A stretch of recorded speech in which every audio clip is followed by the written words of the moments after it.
the 5 or 10 people in your network, then it doesn't really matter, like, and I see this every day. I even see it on Clubhouse now, like all these people that are popping in. It's like, popping in the room and you leave like 5 seconds later. You got to hang on, you got to join the conversation. You got to contribute, you got to stand out. And mind you, this is coming from someone, me, who was bullied all through high school and had huge problems with self-confidence. The other thing is, be able to make sacrifices and take risks. 3 years ago, I was bankrupt, literally 100% bankrupt.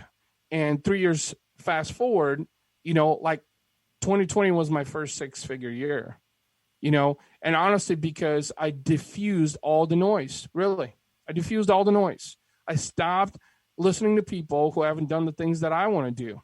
I stopped listening to people, and there's no shortage of people like that on social media, honestly. Yeah. They'll tell you how to build make 6 figures or build a multi-million-dollar business. And it's like, have you done any of these things? Okay, show me, And so that's really what I've done in 2020, just really double down on who I am, my strengths, identifying my weaknesses, working on consistency, nutrition, fitness. Also, these have been big things, that really created a huge impact, for me. And some people would say, like, Ivan, you're too neutral. I'm like, why? Because, like, I don't want to join into controversial conversations about politics. I'd rather spend my time, more wisely.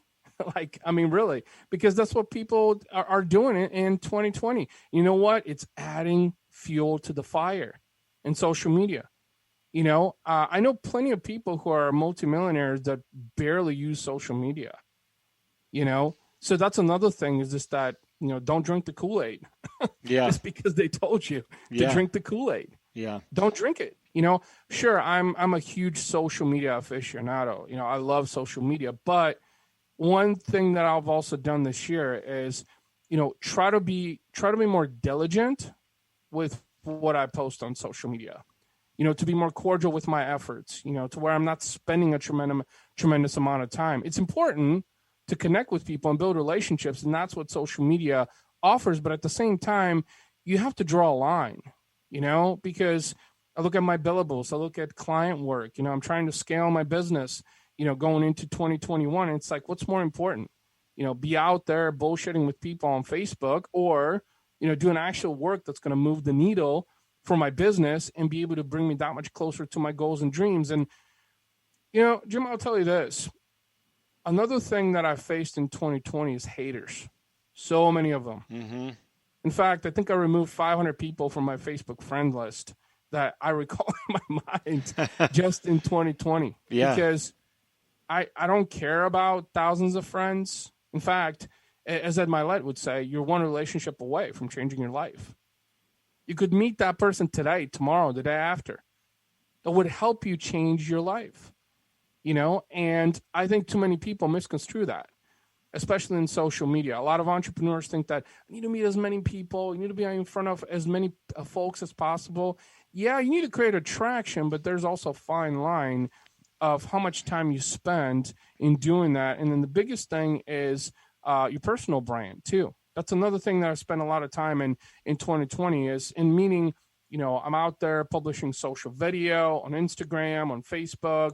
My podcast has gone live, multi-stream now across multiple platforms, seeing huge, spike in that as well. So, and that's another thing is be disruptive, be innovative.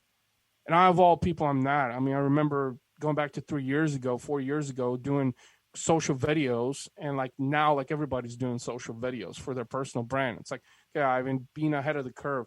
And that's probably one of the advice that I would give to people. Like, what's the next hottest thing? That's why Clubhouse is now like top of mind and people are talking about it, is because it's a new platform. It's not saturated. The organic reach is insane. So like people are realizing all of that. And as an entrepreneur, as a business owner, you need to recognize these things, because if you don't, then you're quickly becoming irrelevant. And we've seen a lot of that also in 2020. I mean, even in 2019, I remember stumbling across multiple articles, of like all these like traditional retail mainly retail that suffered, because of the rise of digital. I mean, this year, everybody talking about Amazon and how Bezos is making more money. It's like, well, like there's things that we can control about that and things that we can't, because let's face it, there's been multiple lockdowns. So people are sitting on their couch and, what's the best thing? It's your phone, right? So instead of going to the store, you order on Amazon. It's access, it's convenience. And that's another thing. And that's why Amazon's winning the game, because access and convenience, not to mention is I think too many people are getting lazier. That's true. That's another thing to add to this. So, but there's a fine line to that. Like, let's face it. Do you want to, battle the stores or hop on the Amazon app and order it and shows up at your doorstep, tomorrow for about the same price or even the same day in some areas? So like, these are all things I think in 2020, that I've learned too, is just that access and convenience, and also dealing with people, especially with prospects, on their own terms, like getting to know them. Like what are their struggles? What are their challenges? How can you help them? And like, I'm not even talking about like quantified, like how much money you're going to make off of this, but truly giving and wanting to help people. And in fact, I've done a lot of that. I mean, I think in between 2019 and 2020, I've probably given away at least 30 grand in free value.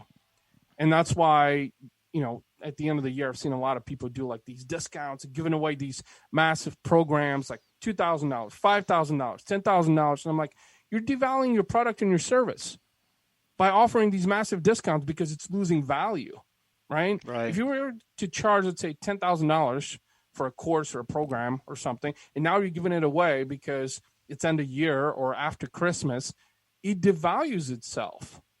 Like suddenly people will say, well, why would I want to pay you $10,000 when you just give it away for free, to somebody? And that's why I didn't do it, because I give out plenty of free value on social media that probably should be classified as premium value. Like I had someone recently that asked me, hey, Ivan, love your social videos on Instagram. How do you make them? And I'm like, well, here's the apps that I use and here's the programs that I use. But, that's really not going to do shit for you, because it's the contextual value. That's really what, resonates with people. It's the message behind the video that resonates with you, not the composition. Sure, the presentation is important. I think that's one thing that a lot of entrepreneurs are misconstruing. They're so focused on the presentation as opposed to the value. Like, what's inside of it? How is it going to help me? Not everybody else. How is it going to help you? How is it going to help, someone else? How is it going to help them solve a problem? Whether it's to generate more leads for their business or, more attraction or, building a more conversion-friendly website. And all these things I've seen in 2020, the perception you create in others, the value that you share, that is going to help solve specific problems. This is why I don't have packages. I don't sell packages because every brand has their own unique set of problems. So like package one is not going to fit for you and package one is not going to fit for somebody else, because you have two different problems to solve in business. So these are all different things that I think I've learned in 2020, that I'm looking to utilize in 2021 and hopefully, people watching and listening to your show.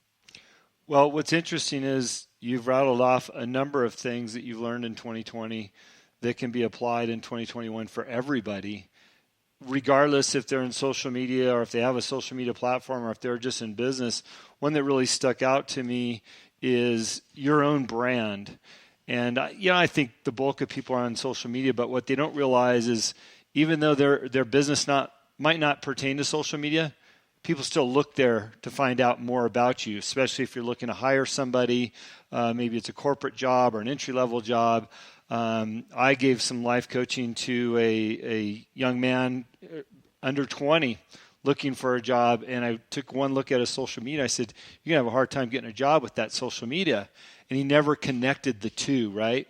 And we ultimately wound up cleaning up his own brand, his social media, and applying for a job, which he received the job, and then went on to go into management months later. And I think it's really a valuable lesson that you bring up, focusing on your own brand and being who you are, authentic, being authentic in your own brand and what you stand for, right? Because I think, as you suggested, people are looking for a better connection these days. Yeah.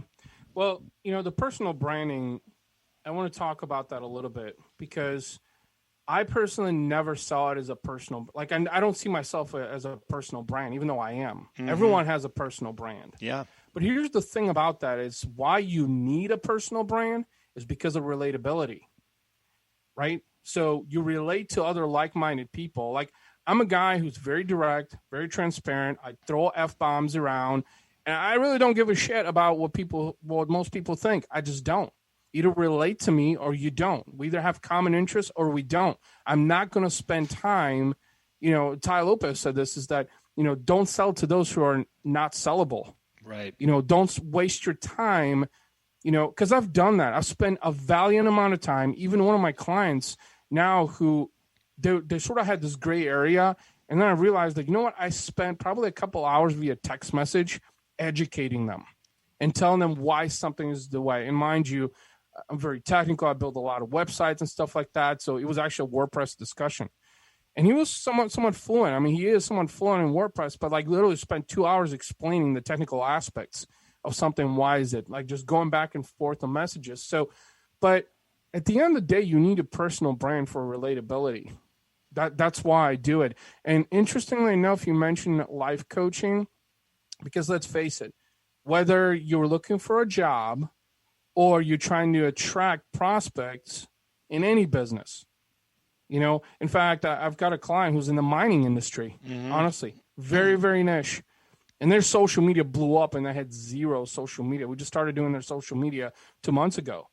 No LinkedIn, no Facebook. I mean, it was there, but no activity. They've done nothing. Mm-hmm. And then suddenly it just blew up organically because we introduced content and we introduced consistency.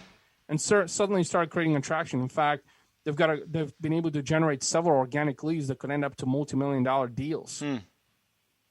So, but again, whether you're a business or you're an individual, because for me is just that, with my business, Razor Sharp Digital, we have zero social media out there. Like we have the account set up, but we haven't posted in a full year.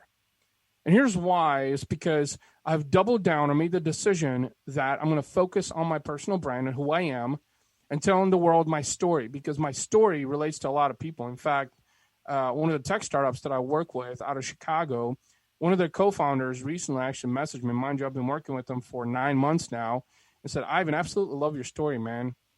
Someday I hope to implement something like this within our brand. I said, well, what really, resonated with you, with my story? He said, well, I love how direct and raw and real you are. I'm like, well, that's what you have to be nowadays. No bullshit, no fluff. Nobody wants that. Yeah.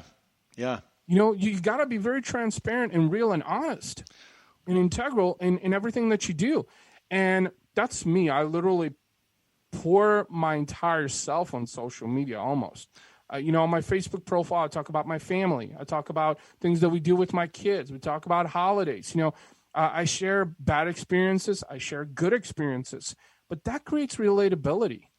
Well, I think when the world is in distress, as we've seen it between COVID and politics, and people don't know where to go, they're looking for that authentic connection with somebody, like you said, that relatability. They look at your pages and go, wow, he's going through the same thing I am, positive or negative, and I can relate to that person, right? And you'll even see, I'm sure you've noticed this, I've seen it on my own, the posts that you make that are more authentic, like for me, it's with my kids and stuff, I get a tremendous amount of likes and interaction where I think I might post something genius about business or health and right. I get zero, right? It's because people want to relate to you. And I think it's a really important component as we look into 2021 and how we're going to connect with one another and what's important. And I think that's a really big factor. Yeah. And, speaking of social media, is people will look you up, as a business, as an individual, it doesn't matter who you are. It's because they want to discover who you are, because social media is a way of actually truly getting an insight into the realness of people and brands. Mm-hmm. They can tell you that there's something, but then you check them out on social media and there's something completely different. Yeah. Yep. And the one thing that I've discovered really just for myself is just that this was in the beginning of 2020. A lot of people were has sort of this uncertainty of whether or not they want to have a relation with someone like me, because there